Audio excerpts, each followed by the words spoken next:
আমরা যখন স্মার্টফোন ব্যবহার করি, গাড়ি চালাই বা ভিডিও কনফারেন্সে কথা বলি, তার পেছনে রয়েছে অতি ক্ষুদ্র সিলিকন পাত বা টুকরো, যাকে বাংলায় সাধারণত বলা হয় মাইক্রোচিপ বা ইলেকট্রনিক চিপ। এটি আধুনিক ইলেকট্রনিক ডিভাইসের মস্তিষ্ক হিসেবে কাজ করে। আমরা খুব কম মানুষই জানি এই ছোট্ট অথচ পাওয়ারফুল এই আধুনিক প্রযুক্তির মূলে কে আছে, কে তৈরি করেছে এই অসংখ্য ইলেকট্রনিক যন্ত্রের মস্তিষ্ক, সেই ক্ষুদ্র চিপটি, যা ছাড়া আজকের পৃথিবী অচল। এর পেছনে আছে এক নীরব প্রযুক্তি রাজা। অনেকেই হয়তো ভাবছেন ইলন মাস্ক হচ্ছে এই খাতের সবচেয়ে শক্তিধর। যদি সেটা ভেবে থাকেন তাহলে আপনি ভুল জানেন। এই প্রযুক্তির মুকুট আরেক ব্যক্তির দখলে, যার নাম অনেকেই শোনেননি। তার কোম্পানি বর্তমান আধুনিক বিশ্বের সবচেয়ে গুরুত্বপূর্ণ প্রতিষ্ঠান, যারা নিয়ন্ত্রণ করছে পরাশক্তিগুলোর ক্ষমতার ভারসাম্য, নিয়ন্ত্রণ করছে বিশ্ব রাজনীতি, অর্থনীতি এবং ভবিষ্যতের প্রযুক্তি। অ্যাপল, এনভিডিয়া, এএমডি, কোয়ালকম, এমনকি গাড়ি নির্মাতা টেসলার মতো প্রতিষ্ঠান এই কোম্পানির উপর নির্ভরশীল। বর্তমানে বিশ্বে 5 এবং 3 ন্যানোমিটার প্রযুক্তির চিপের 90% তৈরি করে এই কোম্পানি। এই প্রতিষ্ঠান হলো TSMC, অর্থাৎ তাইওয়ান সেমিকন্ডাক্টর ম্যানুফ্যাকচারিং কোম্পানি। সময়টা 1987 সাল। তখন পর্যন্ত প্রযুক্তি কোম্পানিগুলো নিজের ডিজাইনের চিপ নিজেরাই উৎপাদন করত। সেই চিন্তার পরিসমাপ্তি ঘটিয়ে তাইওয়ানের প্রকৌশলী ম্যারিস চ্যাং নেন এক যুগান্তকারী পদক্ষেপ। বিভিন্ন কোম্পানির ডিজাইন অনুযায়ী চিপ বানানো শুরু করে তার কোম্পানি TSMC।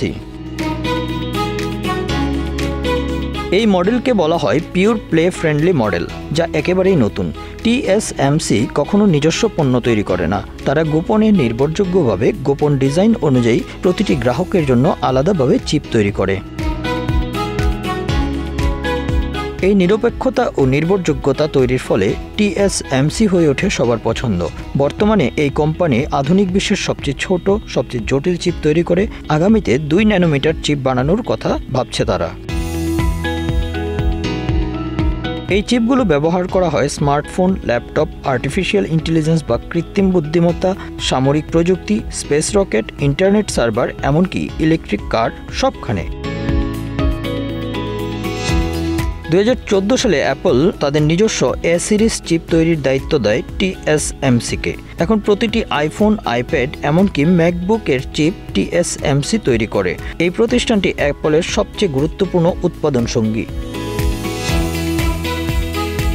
কোম্পানি দুটির বন্ধন এতটাই গভীর যে অ্যাপলের আগামী প্রজন্মের চিপ তৈরির গোপন পরিকল্পনাও শুরু করেছে TSMC। বিশ্ব আজ চিপ নির্ভর। যে দেশ বেশি উন্নত চিপ তৈরি করতে পারে, সেই দেশ আধুনিক অস্ত্র, AI, 5G, ডেটা প্রসেসিং সবকিছুতে এগিয়ে থাকবে। আর এ কারণেই যুক্তরাষ্ট্র, চীন, ইউরোপ সবাই চায় TSMC তাদের দেশে ফ্যাক্টরি করুক। যুক্তরাষ্ট্রের অ্যারিজোনাতে, জার্মানির ড্রেসডেন-এ TSMC ইতিমধ্যে ফ্যাক্টরি নির্মাণ করেছে, কিন্তু সবচেয়ে উন্নত চিপ এখনও শুধু তাইওয়ানেই তৈরি হয়। চিপের এই আধিপত্যের কারণে TSMC শুধু একটি কোম্পানি নয়, এটি এখন তাইওয়ানের সিলিকন শিল্ড। বিশেষজ্ঞরা বলেন, যদি চীন তাইওয়ানে আক্রমণ করে তাহলে শুধু ভূখণ্ড নয়, TSMC এর চিপ উৎপাদন বন্ধ হয়ে যাবে। এর ফলে পুরো পৃথিবীর অর্থনীতি, প্রযুক্তি, যোগাযোগ সবকিছুই অচল হয়ে পড়বে। এই কারণেই আমেরিকা ও ইউরোপ চাইছে তাইওয়ান যেন নিরাপদ থাকে। TSMC এর প্রতিযোগী বলতে কেবল দক্ষিণ কোরিয়ার স্যামসাং এবং মার্কিন যুক্তরাষ্ট্রের ইন্টেল, কিন্তু এই দুই কোম্পানি এখনও উন্নত চিপ তৈরিতে পিছিয়ে। Bangla affairs news desk.